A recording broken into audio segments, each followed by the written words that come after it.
Hi, everybody, and welcome to the Dr. Psych Mom Show. Today I'm going to be talking about the culture of fear in which we are raising our children and how that's perpetuated by social media. But before we get to that topic, please do subscribe. My most recent one is When You Get Married When You're Young and Dumb. You cannot access that unless you are a subscriber. Also, please follow me on YouTube and TikTok and Instagram and Facebook and everywhere.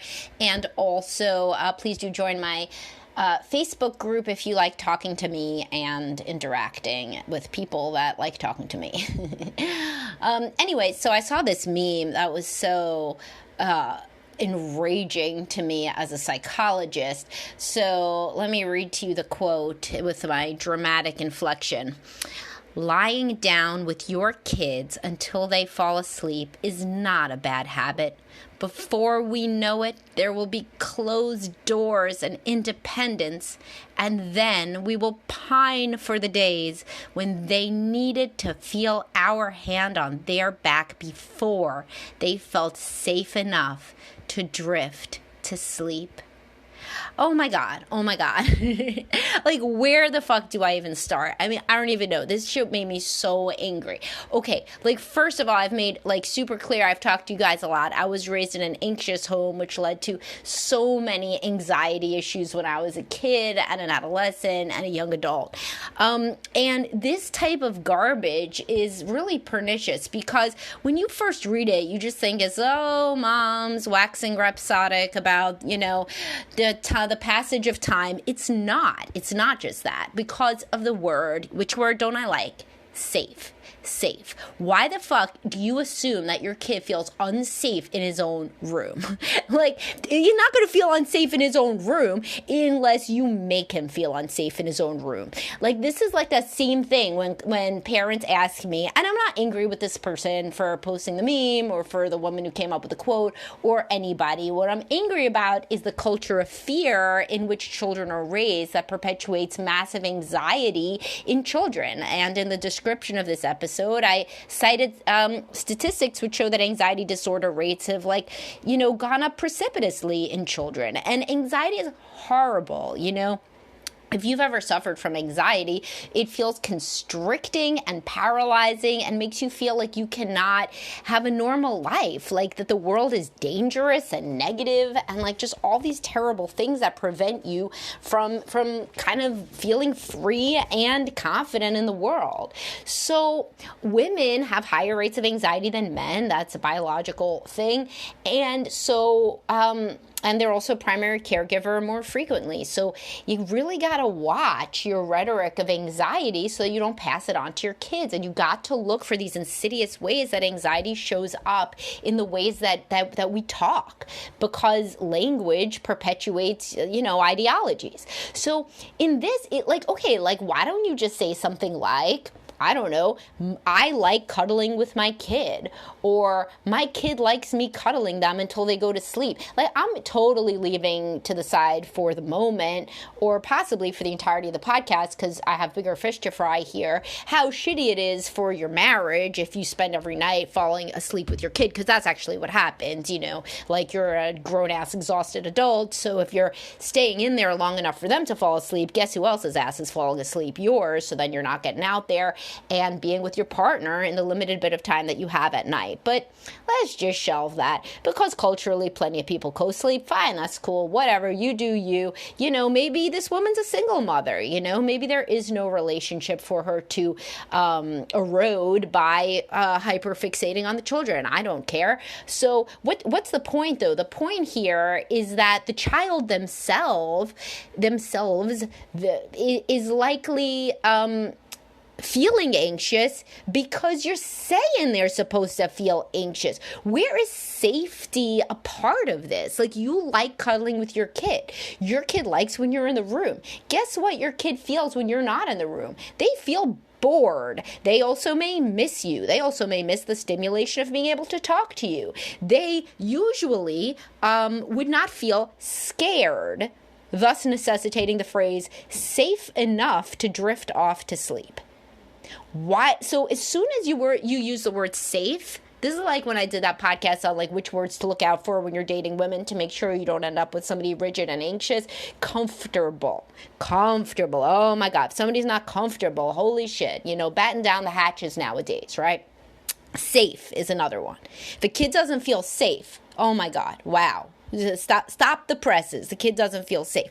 Kids don't feel safe ever anymore because the parents are telling them constantly that they're supposed to feel unsafe. They're like, hey, buddy, if you don't feel safe, it's like something like being alone in their fucking room in their upper middle class household, surrounded by their toys, in bed, in a bed that probably costs $1,000 from Pottery Barn Kids, right? Why don't they feel safe? Like, I was a child who was so anxious. I was like probably vibrating with anxiety the majority of the time. Even I didn't feel unsafe in my room. Like, why the fuck would I feel unsafe in my room? However, in today's generation, I'm sure I would, because my parents, who were very anxious, would have then succumb to the ideology that even aloneness is unsafe, right? Like, which is not a way that anxious parents of that generation thought. They were anxious about all manner of shit, certainly, but me being alone in my room was not considered to be a source of anxiety. Thus, I did not interpret it as such. Right? So they thought that, it was a good thing. They had not had rooms to themselves. This was a marker of being, middle class, versus lower middle class, right? The child could have their own room. Of course, I was an only child, so it's easier to provide one room. But, in the apartment that we had, I had my own room. That was considered a good thing. And in fact, I was told, you are lucky that you have your own room. So I thought, of all the things that I don't like, at least I have my own room. This is supposed to be a good thing. So thus, a child who is malleable and absorbs their parents' perspective thinks whatever the parent thinks. If a parent is constantly saying shit, and I talk about this all the time, I have a post called Don't compulsively validate and verbalize your child's emotions for exactly this reason, because you frequently get it wrong and you project your own anxiety onto them. So parents will tell me when they're trying to get their kid to sleep in their own bed, they're like, so I said to him, now, buddy, if you're scared of the dark, like, what the fuck? Already we're starting badly. If you're scared of the dark, give him something else. Why don't you? Why don't you ask him if he's scared of the fucking walls, Like, why is he going to be scared of the dark? Unless you tell him he's scared of the dark. He's not designed to be scared of the dark. Darkness falls. Evolutionarily, animals are supposed to be in the dark and in the light. Nighttime is dark. If you say, are you scared of the dark? Well, guess who's going to be scared of the dark? Children are infinitely suggestible. You're talking about creatures that believe in Santa Claus and the Tooth Fairy, right? You're talking about people. You know how suggestible kids are? I have grown adults that say to me things in session that obviously come from their parents' mouths that make absolutely no sense because they learned them when they were suggestible as kids. Like, I have people who come in and say, yeah, my father had a lot of health problems. He would lay around a lot during the day and,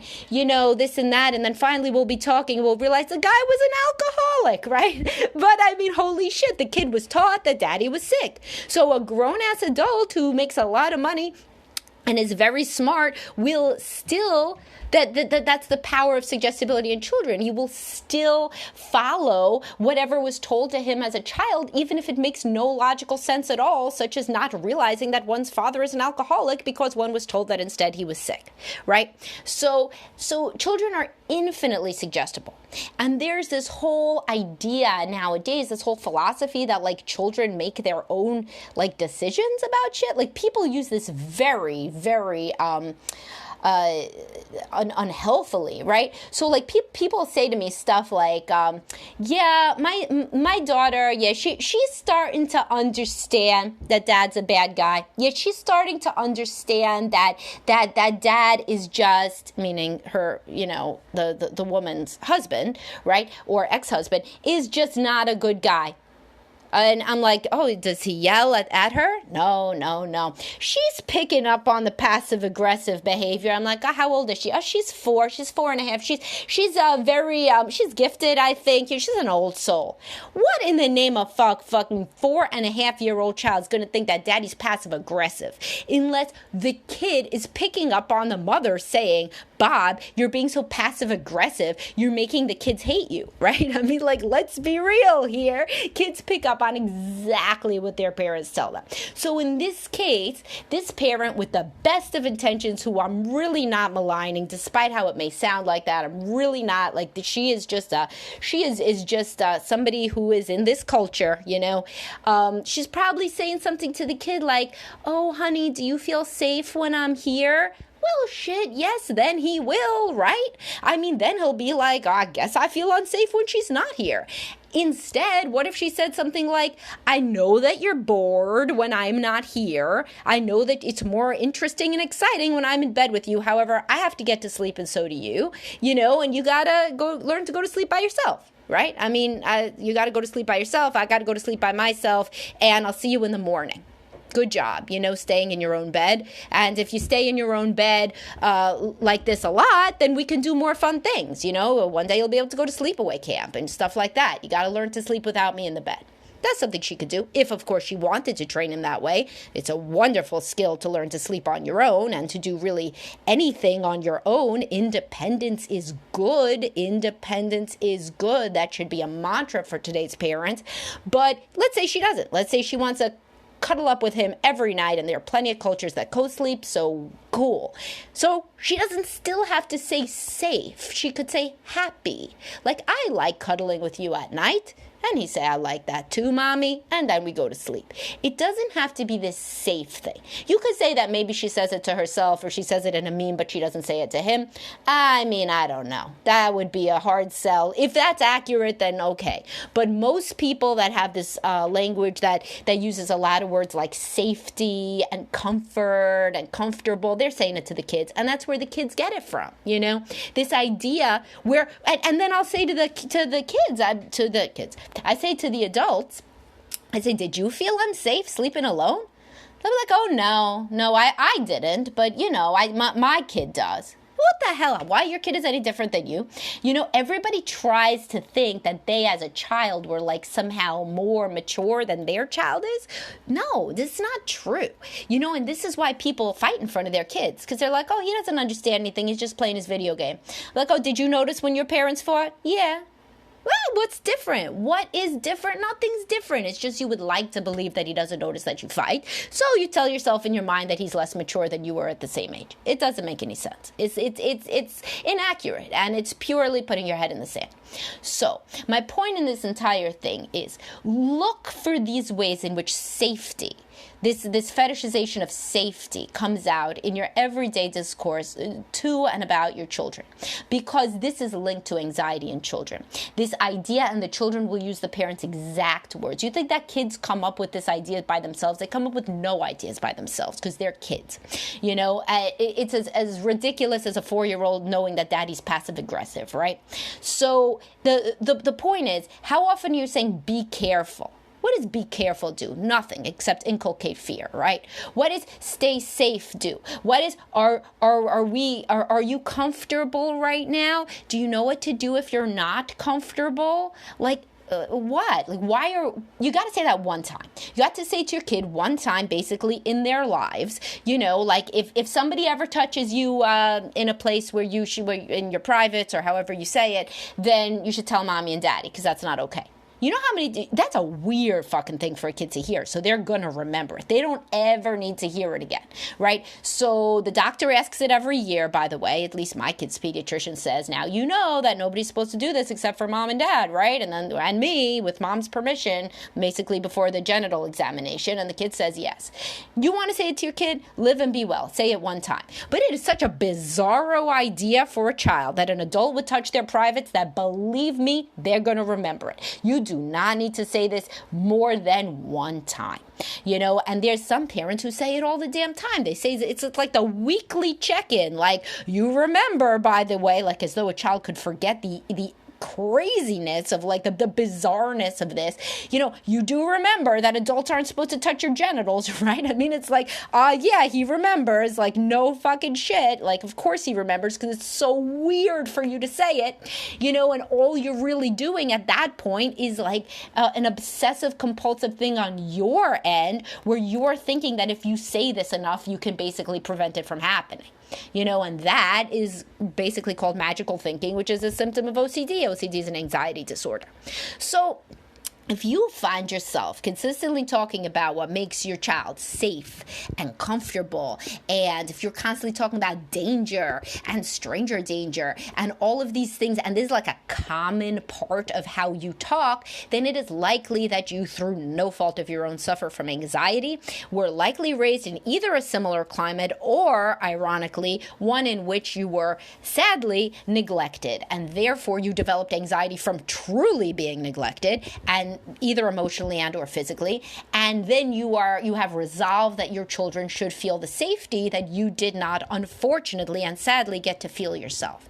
However, as I've discussed many times, people who try to parent in opposition to how they were raised frequently make an equally bad 180-degree flip to something also extreme, such as hyper-vigilant coddling of children and pushing on them a fear-based, safety-focused worldview that does not allow them to feel free and unconstricted in their movement through the world, nor allows them to think of the world as generally a positive, good place. And instead, they think of it as a place filled with fear, danger, lack of safety, etc. That I see those people. You do not want this to be how you view, how you cultivate. You don't want this to be the worldview you cultivate for your kids, because they end up in therapy and they are not in a good place, right? And they think the world is terrible, people are out to get them, and they think all kinds of bad stuff. All right, so this is obviously, as you could hear, a topic I am, quote, passionate about, aka makes me really mad on behalf of the children that end up with the anxiety, and I don't see young kids anymore. I used to see them on internship. I have 3 kids. It was too sad to work with kids and put them back into a situation with parents that may or may not do the things that they need for them to get better. So I focus more on the parents, on the adult side of it. And I see kids from basically very late teens up, and they struggle. I'm telling you, when you're trying with the best of intentions to make them feel safe, quote unquote, they don't feel unsafe until you tell them that they do. So really go through how you talk to the children about safety. Really, really make sure that you don't talk about it too much, that it isn't this default way of viewing the world to lump things into safe versus unsafe. This does not allow for a child to experience, and later an adult to experience, their full range of potential as a human being on this planet. If they're always like in this guarded, fearful posture toward the world. Okay, so that is your pep talk, And if you do feel anxious, then and you really you haven't worked on your anxiety, then you need to get into counseling, and counseling can really, really help with anxiety. I mean, that's like one of the major things CBT can work on is anxiety. And if you work on your own anxiety, then you will not perpetuate it and pass it on to your children. And that is truly an admirable thing. That's something that all my anxious young adult clients or older adult clients wish, is that their own parents had been in therapy. That's like what every person in therapy wishes, is that their parents had been in therapy, thus saving them from possibly having to do this much fucking therapy, right? Which is time intensive. All right. Well, hopefully you guys got something out of this, even like a minor curious shift in your worldview vis-a-vis saying safe would be great. And have a great day, guys. Please do subscribe, and I'll talk to you all soon.